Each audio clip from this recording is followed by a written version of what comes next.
Très chers frères et sœurs, je vais vous saluer dans le nom merveilleux de notre Seigneur Jésus-Christ.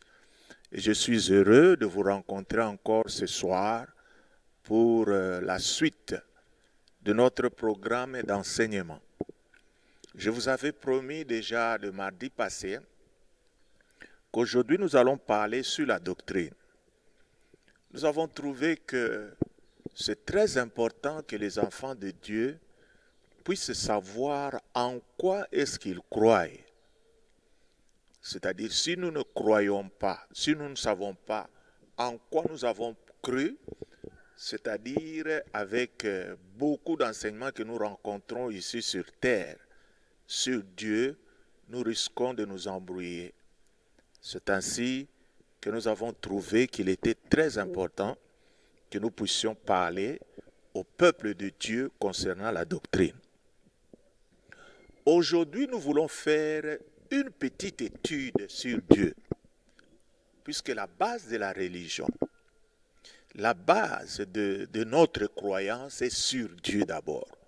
Nous voulons d'abord comprendre ce contexte que nous nous appelons Dieu.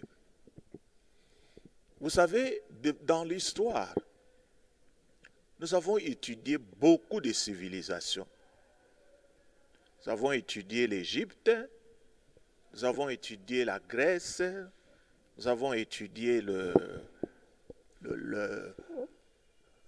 la Grèce, et puis nous avons étudié l'Empire romain et d'autres empires, d'autres peuples barbares.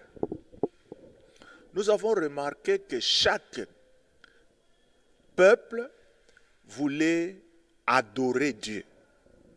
C'est-à-dire, cette idée de vouloir adorer Dieu, c'est une idée universelle.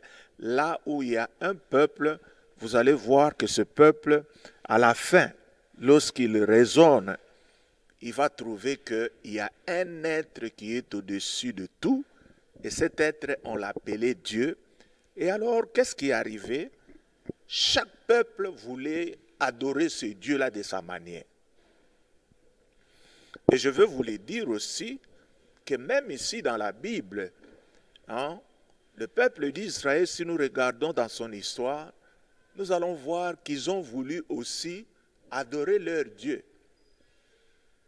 Et un Dieu qu'ils appelaient le Dieu de nos pères, qui n'avait pas de nom.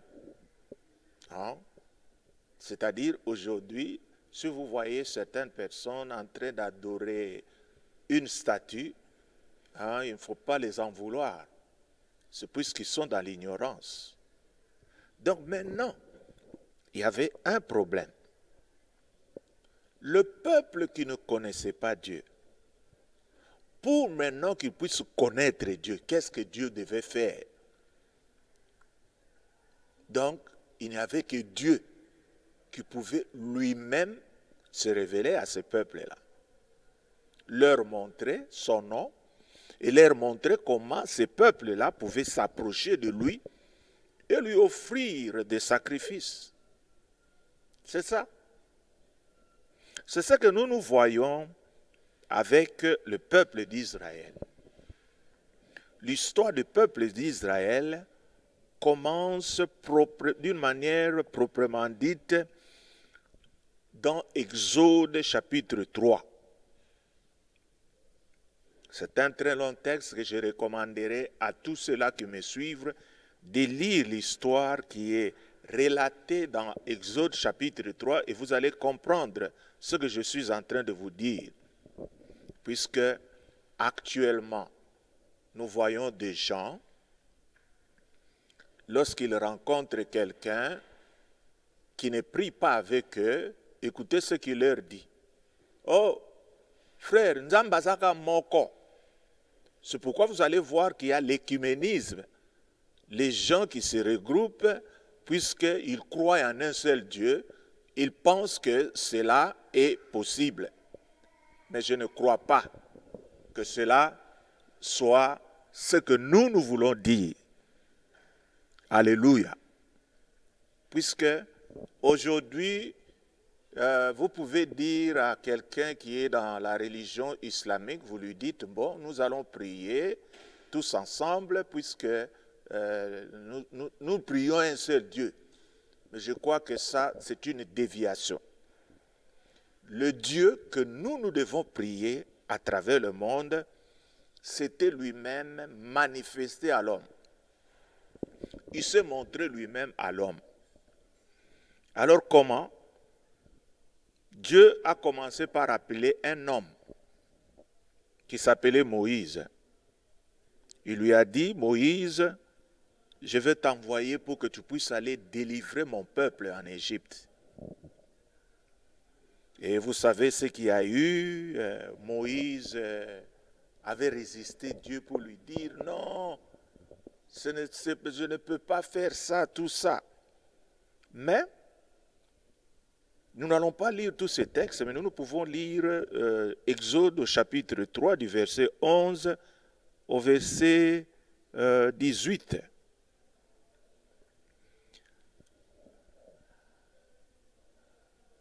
Moïse dit à Dieu, « Qui suis-je pour aller vers Pharaon et pour faire sortir d'Égypte les enfants d'Israël ?»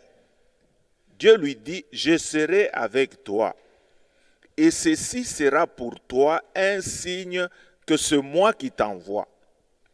Quand tu auras fait sortir d'Égypte le peuple, vous servirez Dieu sur cette montagne. » Moïse dit alors à Dieu, « J'irai donc vers les enfants d'Israël. Je leur dirai, le Dieu de vos pères m'envoie vers vous. Mais s'ils me demandent, quel est son nom? Que leur répondrai-je? » Dieu dit à Moïse, « Je suis celui qui suis. » Et il ajouta, « C'est ainsi que tu répondras aux enfants d'Israël, celui qui s'appelle Je suis m'a envoyé vers vous. » Dieu dit encore à Moïse, « Tu parleras aux enfants d'Israël, l'Éternel, le Dieu de vos pères, le Dieu d'Abraham, le Dieu d'Isaac, le Dieu de Jacob, m'envoie vers vous.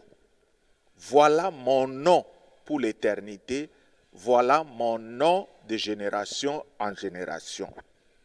Va, rassemble les anciens d'Israël et dis-leur, l'Éternel, le Dieu de vos pères, m'est apparu, le Dieu d'Abraham, d'Isaac et de Jacob.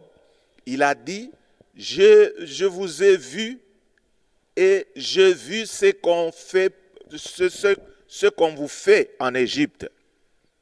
Et je dis, je vous ferai monter de l'Égypte où vous souffrez dans le pays des Cananéens, des Essiens, des Amoréens, des Phérésiens, des Éviens et des Jébusiens, dans un pays où coule le lait et le miel.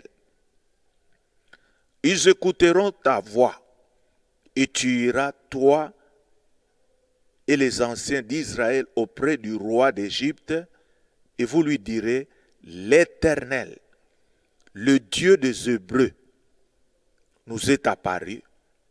Promets-nous de faire 3 journées de marche dans le désert pour offrir des sacrifices à l'Éternel notre Dieu.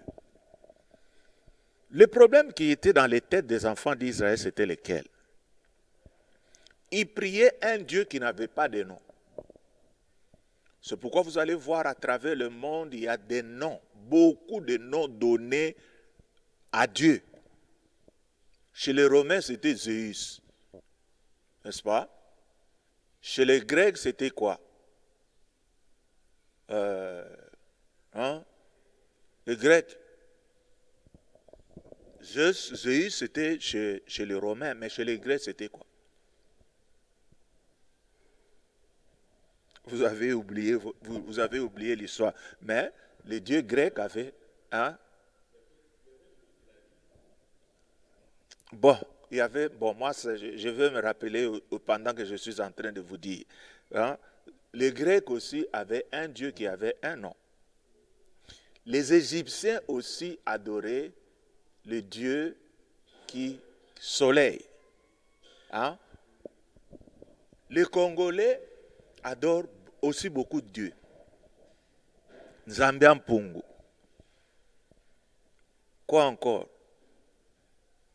Beaucoup d'autres noms. Je ne voudrais pas citer. Alors lorsque vous entendez ce peuple, tel peuple, adorer un Dieu, nous pouvons encore continuer. Chez les hindous, il y a qui? Hein? Non, chez les Indiens, il y a quoi? Hein? Donc vous devez faire beaucoup d'histoires. Les hindous, les musulmans, tous ont un Dieu qui a un nom. Est-ce que ces dieux-là sont les mêmes? Ça, c'est un problème. Il y a des gens qui, lorsqu'ils prient, ils ont dans leur tête cette idée qu'ils sont en train de prier Dieu. Et ce Dieu-là n'est pas précis. Si vous leur demandez en quoi ce Dieu-là ressemble-t-il au Dieu de l'islam, hein? En quoi ce Dieu-là ressemble-t-il à Zeus, à Bouddha, à beaucoup d'autres choses? Les gens n'ont pas d'idée. Ils ne peuvent pas vous dire exactement en quoi est-ce qu'ils pensent. Alors, si nous sommes à ce niveau-là, nous sommes en train d'adorer ce que nous ne connaissons pas. Nous adorons le Dieu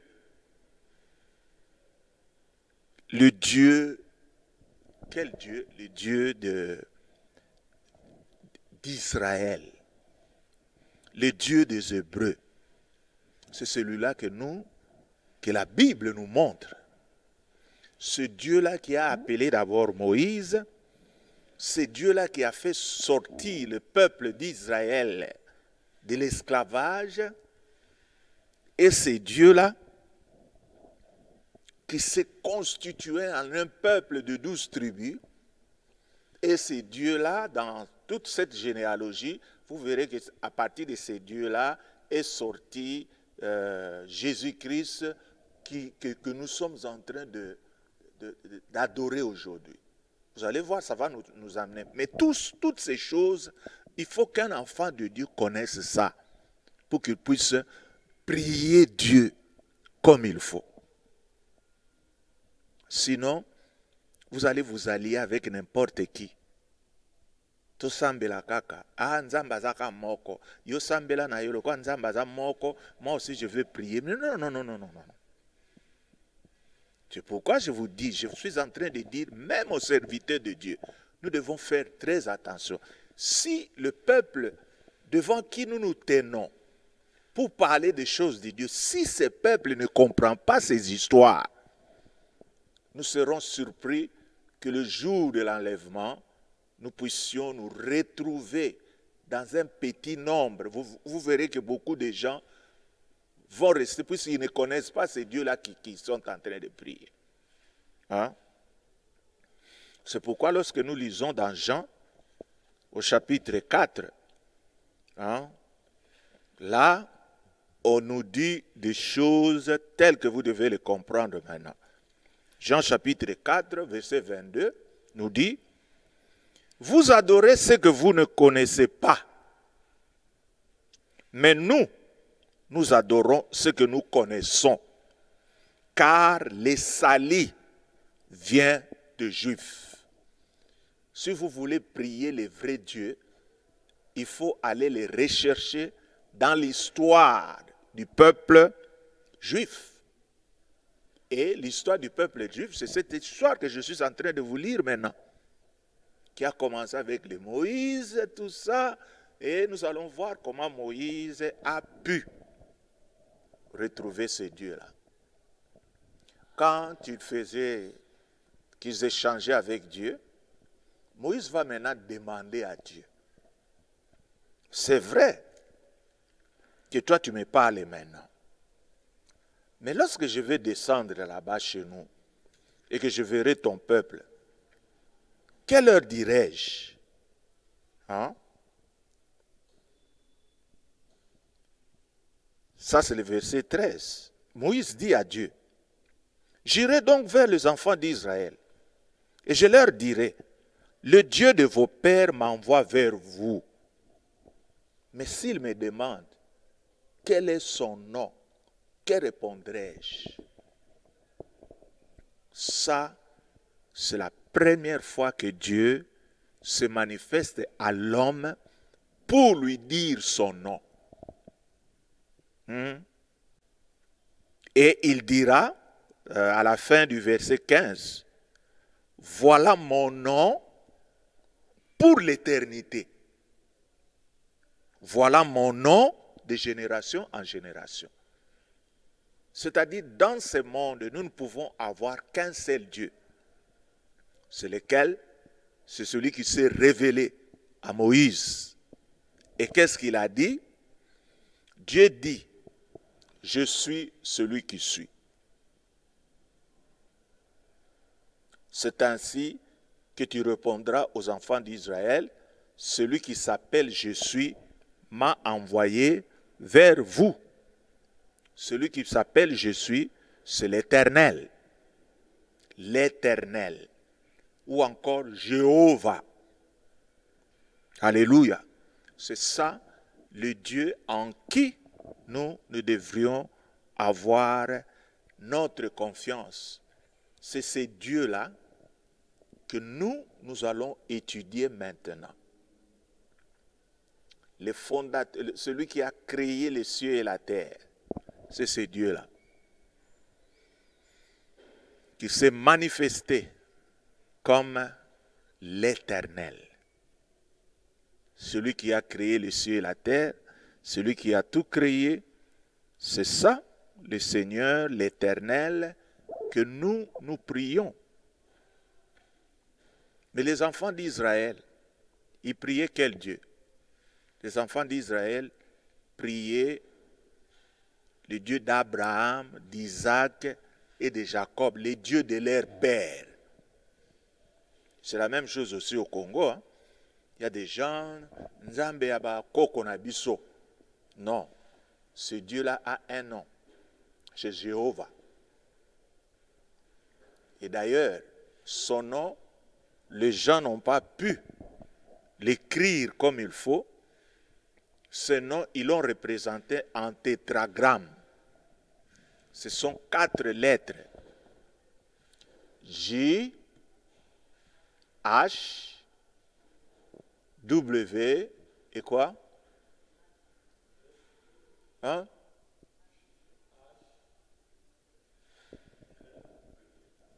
Y, il n'y a pas d'Y là-bas. Jéhovah. J, W, H et quoi encore? J, H, W, H. Ok. C'est ça les tétragrammes. C'est-à-dire que c'est un nom qu'on ne peut pas prononcer en principe. Pour bien les prononcer, il faut mettre des voyelles à l'intérieur. Hein? Donc Jéhovah, qui est le Dieu des Hébreux, qui est le Dieu d'Abraham, d'Isaac et de Jacob. Ça, c'est le vrai Dieu que nous devons prier. Mais lorsque nous prions un Dieu qui n'a pas de nom, là, ça devient très compliqué. Est-ce que ton Dieu a un nom? Ou bien tu l'as toujours appelé comme tu veux? Mais moi, le mien, c'est Jéhovah. C'est Jéhovah. Alors, nous devons faire très attention. Lorsque nous ne connaissons pas le vrai Dieu, nous risquons d'adorer ce que nous ne connaissons pas. nous devons nous appuyer sur les dieux des Juifs. Il y a beaucoup de gens qui sont en train de faire des polémiques là-dessus. Oh, bino bosambela nzamba ba mindele. Biso to sambela nzamba ba mwindu. Mais moi, ma Bible me recommande de faire quoi? De prier les dieux des Hébreux. Adorer ces dieux-là, c'est faire une vraie adoration. Mais lorsque je me retrouve dans d'autres dieux, alors là, ce n'est plus mon Dieu. Alors, quand maintenant, le peuple, Dieu s'est révélé à son peuple, il leur a dit son nom, et puis il leur a dit, voici mon nom pour l'éternité, voilà mon nom de génération en génération. C'est celui-là que nous prions jusqu'aujourd'hui. Donc, avoir seulement le nom de Dieu ne suffisait pas. Ces dieux-là devaient aussi leur montrer comment est-ce qu'un homme qui est pécheur devrait-il s'approcher de ce Dieu-là qui est saint. Et ça, c'était le travail de Dieu. D'abord, se révéler à son peuple et ensuite leur montrer les chemins. Comment ce peuple, pécheresse, comment est-ce qu'il pouvait s'approcher de ce Dieu? Alors Dieu lui-même a voulu leur montrer le chemin. C'est pourquoi il a ordonné la construction du tabernacle. Le Seigneur voulait leur faire voir quelque chose que leurs yeux pouvaient voir. Et dans ça, ils allaient maintenant savoir comment est-ce qu'ils pouvaient s'approcher de Dieu, de ce Dieu-là qui est saint. Et nous allons lire dans Exode chapitre 25, du 1er au 9e verset. L'Éternel parla à Moïse et dit, parle aux enfants d'Israël, qu'ils m'apportent une offrande. Vous la recevrez pour moi de tout homme qui la fera de bon cœur. Voici ce que vous recevrez d'eux, une offrande de l'or, de l'argent, de l'airain, des étoffes teintes en bleu, en pourpre, en cramoisi, du fin lin et du poil de chèvre, de peau de bélier teinte en rouge, de peau de dauphin, du bois d'acacia, de l'huile pour le chandelier, des aromates pour l'huile d'onction et pour le parfum odoriférant, des pierres d'onyx et d'autres pierres pour la garniture de l'éphod et du pectoral. Ils me feront un sanctuaire. J'habiterai au milieu d'eux. Alléluia. Vous ferez les tabernacles et tous ces ustensiles d'après le modèle que je veux te montrer. Alléluia. Ici, c'est Dieu lui-même qui veut maintenant habiter parmi son peuple. C'est-à-dire, il leur a ordonné, il a voulu que ces gens puissent lui construire un tabernacle. Tabernacle, ça vient du verbe tabernacler, c'est-à-dire demeurer. Un endroit où Dieu allait s'installer, vivre à côté de son peuple. En tout cas, notre Dieu est vraiment merveilleux. Il ne veut pas aller plus loin. Il a voulu habiter au milieu de nous. C'est pourquoi, en ce moment-là, il va ordonner aux enfants d'Israël, à Moïse, qu'on puisse construire pour lui un tabernacle. Un tabernacle était un endroit où Dieu allait demeurer. Le Seigneur allait demeurer là, c'est-à-dire lorsque le peuple a un problème, il devait les rencontrer dans les lieux très saints, hein, qui était la partie la plus profonde du tabernacle. Et là, les sacrificateurs que Dieu a établis amenaient la réponse au peuple de Dieu. Le tabernacle, c'est quelque chose qui est en train de nous montrer comment il y a eu une séparation entre l'homme et Dieu. Imaginez que Dieu se retrouve dans les lieux très saints. Donc le peuple était en dehors du tabernacle. C'est-à-dire on aura le temps d'étudier sur le tabernacle. Et ça va nous donner une idée. Et nous allons comprendre que même les cultes, la manière dont nous devons le célébrer, Dieu lui-même nous l'a montré dans sa parole. Non seulement il nous a montré son nom, mais Dieu savait que entre lui et l'homme, il y avait une séparation. L'homme avait péché, connaissez l'histoire d'Adam et Ève, et depuis ce temps, l'homme était loin de Dieu. Mais Dieu, dans son amour, voulait que son peuple puisse s'approcher de lui. Et Dieu, qu'est-ce qu'il voulait? Il a voulu maintenant demeurer parmi son peuple. Il leur a montré que vous, des pécheurs, vous ne pouvez vous approcher de moi qu'avec le sang. Il a commencé à utiliser le sang des animaux. Quiconque voulait que ce péché soit pardonné, devait amener un animal. Il se présente devant le sacrificateur qui l'accueille dans la grande cour. Il va mettre ses mains sur cet animal. En mettant ses mains sur cet animal, il va confesser ses péchés. Et maintenant, le sacrificateur prendront cet animal-là égorgé et ils seront partis en train de faire leur cérémonie. Et c'est ce qu'on faisait aussi chaque année lors de quoi? Quand on faisait l'expiation de péché. Le jour que les Hébreux appellent le Yom Kippour.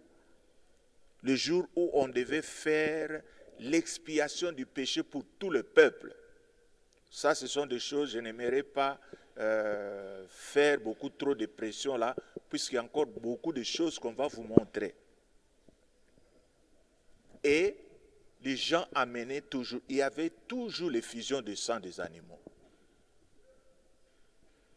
Les sacrificateurs, les souverains sacrificateurs, pour ce qui concerne le jour du Yom Kippour, qui se faisait une fois par an, il entrait dans les lieux saints avec le sang de ces animaux, et lorsqu'il sortait, le peuple d'Israël, on lui annonçait que ses péchés lui étaient enlevés. Alors, mes frères et sœurs, vous voyez que nous devons connaître ces dieux-là dans la profondeur. Sinon, si nous ne connaissons pas les dieux que nous sommes en train de prier, mais ça sera bizarre. Hein? Nous sommes en train de quoi? D'adorer un Dieu que nous ne connaissons pas. Mais nous ne faisons pas un bon culte. Ça serait vraiment malheureux de notre part. Nous devons prier le Dieu que nous connaissons. C'est pourquoi, avec cette étude de Dieu, je voulais d'abord vous montrer le Dieu que nous devons prier. C'est le Dieu des Hébreux. Il faut le dire. Puisque ici en République démocratique du Congo, il y a beaucoup de sectes là qui s'insurgent, qui s'insurgent contre nous. Yesu azalaka mundele, bino boso bondela epoanine. Mais lorsque nous regardons les débuts, on ne parle pas d'un Dieu noir ici. On nous parle d'un peuple que Dieu a choisi. Hein? Ce peuple pouvait aussi être un peuple congolais, par exemple. Mais comme ce sont les Juifs, eh bien, nous acceptons que c'est ce Dieu-là qui a fait de nous que nous devenions les enfants d'Abraham. C'est ce Dieu-là qui nous a légué son nom et nous continuons à le prier. C'est ce Dieu-là qui va nous amener vers le christianisme. C'est à travers l'étude de ce Dieu-là que nous allons comprendre que ce Dieu-là s'est manifesté en 3 personnes. Il s'est manifesté comme Père, comme Fils et comme Saint-Esprit. Nous allons voir tout cela et ça va vous permettre de bien comprendre le Dieu que vous priez. Aujourd'hui, les gens prient comme des perroquets. C'est pourquoi vous allez voir que dans beaucoup d'églises, vous verrez que les enfants de Dieu prient comme leur père spirituel. Moi, je l'ai déjà aussi remarqué. Moi, je sais que lorsque je prie, j'ai toujours l'habitude de dire « Papa Nabiso oya fandi bisika bileki boule ». Et j'ai remarqué que la plupart de mes fils spirituels commencent aussi leur prière par là. Et je me suis dit, nous devons apprendre aux gens que la prière, c'est une expression de la personne. Ce n'est pas vouloir prendre ce que moi j'ai toujours dit comme mes phrases et commencer à le faire. Non, ce n'est pas ça. Parle à ton père. Tu as un langage. C'est ce qui est important. Lui dire ce que tu penses. C'est ça. Et alors, ce Dieu-là s'est manifesté lui-même à nous. Il nous a donné son nom. Et il nous a montré qu'il y a une grande séparation entre nous et lui. Et cette grande séparation ne peut se faire que lorsqu'il y a expiation du péché. Et cette expiation du péché vient par le sang. Ça, nous sommes en train de parler dans l'Ancien Testament et nous allons voir de quel sang est-ce qu'on est en train de parler. C'est le sang de Jésus-Christ pour nous qui sommes maintenant en ce moment. C'est ce Dieu-là que nous prions. Lorsque nous comprenons ce Dieu-là, et prochainement, lorsque nous allons nous rencontrer en ces lieux, nous allons vous montrer comment est-ce que est ce Dieu-là. Puisqu'il y a beaucoup de gens, vous priez ce Dieu avec beaucoup d'hésitations.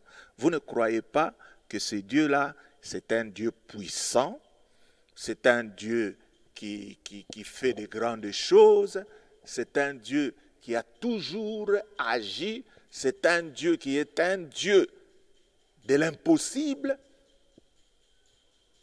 Vous savez que beaucoup de gens, puisqu'ils ne connaissent pas ces dieux-là, même lorsqu'ils se mettent à prier, ils n'ont pas suffisamment de foi puisqu'ils ne les connaissent pas. Mais moi, je connais mon Dieu. C'est un Dieu merveilleux, un Dieu grand, un Dieu devant qui il n'y a pas de limite. C'est quelqu'un qui donne solution à tous nos problèmes. Et c'est ce Dieu-là que je suis en train de prier aujourd'hui. Ce Dieu-là qui a fait traverser le peuple d'Israël, la mer Rouge, sans bateau. C'est ce Dieu-là qui les a nourris pendant 40 jours et 40 ans dans le désert. Hein? C'est ce Dieu-là qui a ressuscité Jésus-Christ d'entre les morts.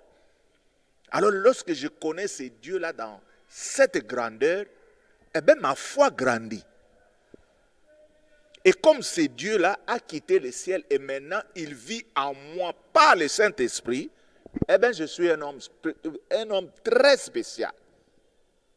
Alors mes frères et sœurs, nous devons connaître ce Dieu-là. Il y a toute une multitude de dieux sur cette terre.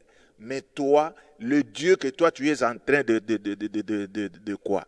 De prêcher, le Dieu que tu es en train de prier, doit être un Dieu que toi tu connais. Si tu ne le connais pas, eh bien tu es en train de faire de fausses adorations. Et moi, je sais que beaucoup de serviteurs de Dieu ne passent pas beaucoup de temps pour dire au peuple de Dieu ce que je suis en train de vous dire. On t'a appris Nzambe, Nzambe, Nzambe, Nzambe. C'est tout. C'est tout ce que les gens connaissent. Mais l'histoire de ton Nzambe là, il vient de quel côté? Est-ce que ça dit Nzambe na bino batu mwindu? Ou bien c'est le Dieu qui vient des Hébreux? Le Dieu que nous avons pu retrouver à travers Moïse. Le je suis. L'Éternel. Très chers serviteurs de Dieu, je voudrais vous dire que nous devons enseigner le peuple de Dieu sur des notions très très importantes. Aujourd'hui, les gens sont là, liés par des principes. Hein? Notre Dieu, c'est un Dieu de la prospérité, patati et patata. C'est bien de dire ça. Mais définissez ces dieux-là dans les têtes de vos enfants, serait quelque chose de mieux. Mais quand ces gens-là ne connaissent rien, absolument rien sur leur Dieu, c'est vraiment quelque chose de mauvais. Et vous voyez que c'est très très important ce que je suis venu vous dire. Et pour certains, c'est la première fois que vous êtes en train d'écouter ces choses. Cependant que vous avez une Bible que vous n'ouvrez même pas, vous avez toujours confiance en vos pasteurs qui vous disent des choses. Non. Nous devons être comme des disciples de Béré. C'est-à-dire quand on nous prêche quelque chose, nous devons ouvrir nos Bibles pour voir si ce qui est dit se retrouve dans la Bible. Alors en ce moment-là, nous serons de très bons disciples. Nous ne pouvons jamais accepter un Dieu que nous ne connaissons pas. Moi, je le connais, c'est pourquoi parfois je dis « Ah, Jéhovah, tu es Jéhovah. » Pourquoi? C'est ça son nom qui nous a légué. Alors mes frères et sœurs, nous venons maintenant de découvrir ces dieux-là.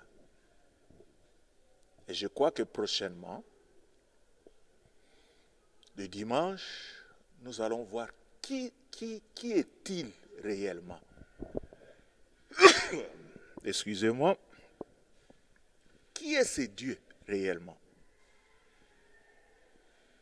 Comment il est? Nous allons le voir dans toutes ses dimensions. Et nous allons le voir aussi dans son état trinitaire. Comment est-ce qu'il s'est manifesté en Fils?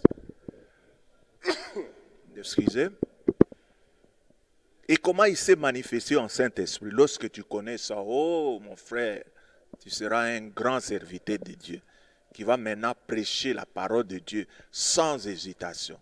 Vous savez pourquoi nous n'avons pas suffisamment de serviteurs de Dieu? C'est puisque les serviteurs de Dieu n'ont pas la matière qu'ils peuvent communiquer au peuple. Nous sommes toujours en train d'hésiter. Pourquoi? Nous avons retenu seulement ce que les gens nous ont dit. C'est tout. Mais lorsque nous avons l'assurance, nous savons que la Bible nous dit ça, ça, ça. Lorsque nous allons nous tenir devant le peuple de Dieu, nous allons leur prêcher avec beaucoup d'autorité. Mais bon, comme nous-mêmes, nous ne connaissons absolument rien. Alors ça sera très difficile pour que nous puissions dire aux autres des bonnes choses concernant ces dieux-là. C'est pourquoi nous avons voulu d'abord vous enseigner. Prêcher et enseigner, c'est différent. C'est-à-dire les gens qui me suivent, lorsque vous m'entendez parler, vous vous dites non, cet homme est en train de nous expliquer des choses que nous ne connaissions pas. C'est ça prêcher. On nous dit par Jésus-Christ, allez partout dans le monde faites de toutes les nations mais les disciples. Et puis on nous dit, enseignez-leur. C'est comme un professeur qui se tient devant le peuple de Dieu, qui est en train de donner des enseignements. Il dit à ce peuple de Dieu, voilà, je vais vous montrer. Il est en train de démontrer certaines choses que lui connaît. Il est en train de les transmettre à ses enfants. Mais aujourd'hui, vous voyez le style de serviteur de Dieu qui a changé. C'est tout le monde qui crie, c'est tout le monde qui élève sa voix, tout ça. On ne sait pas ce que les gens sont en train de faire. Le peuple de Dieu a besoin des enseignements de base, sur des sujets bien établis. Lorsque ce peuple reçoit la matière, eh bien, nous allons faire les 2 Timothée 2:2. Hein? C'est-à-dire ce que toi tu as entendu de moi, toi aussi, tu vas faire de même aux autres chez qui vous devez aussi donner. Mais aujourd'hui, on ne sait pas si les gens sont en train d'enseigner aussi à leur tour, puisque lorsqu'on n'a pas reçu un enseignement, c'est-à-dire il est pratiquement difficile d'enseigner aux autres. Voilà mes frères et sœurs, ce que j'avais préparé pour vous aujourd'hui. C'est-à-dire, Dieu s'est révélé lui-même à Moïse. Il lui a dit son nom. Et Dieu lui-même s'est révélé à Moïse pour lui montrer la manière dont le peuple qui était pécheur pouvait s'approcher du Dieu qui était juste en faisant faire construire un tabernacle pour que nous puissions voir la personne de Jésus-Christ dans ce tabernacle et savoir que nous qui sommes pécheurs, nous pouvons nous approcher de ce Dieu-là qui est saint par le sang. Nous allons voir tout cela un peu plus en profondeur, mais je vous demande aujourd'hui de lire les textes et tout nous verrons lire. Lisez Exode chapitre 3 du 1er jusqu'à au dernier verset et lisez Exode 25 du 1er au 9e verset.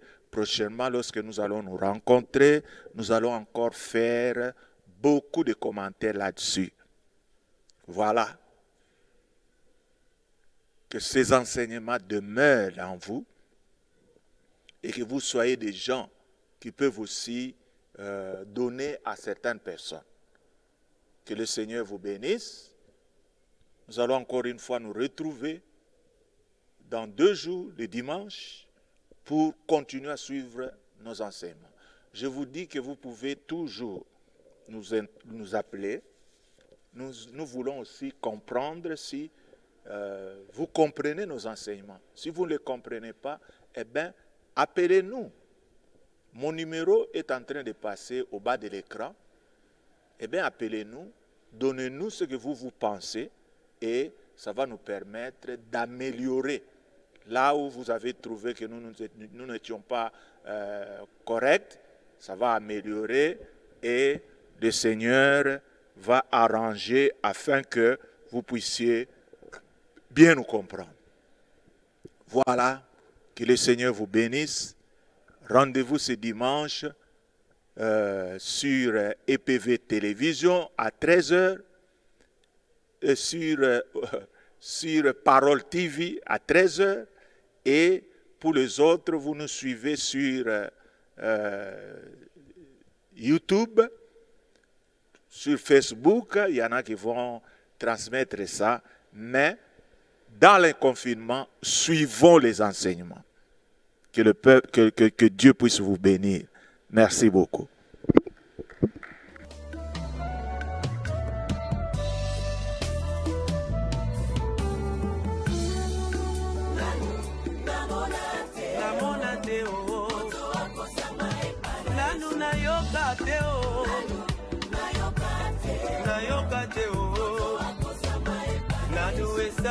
Mateo, uta evanelo ya Bible,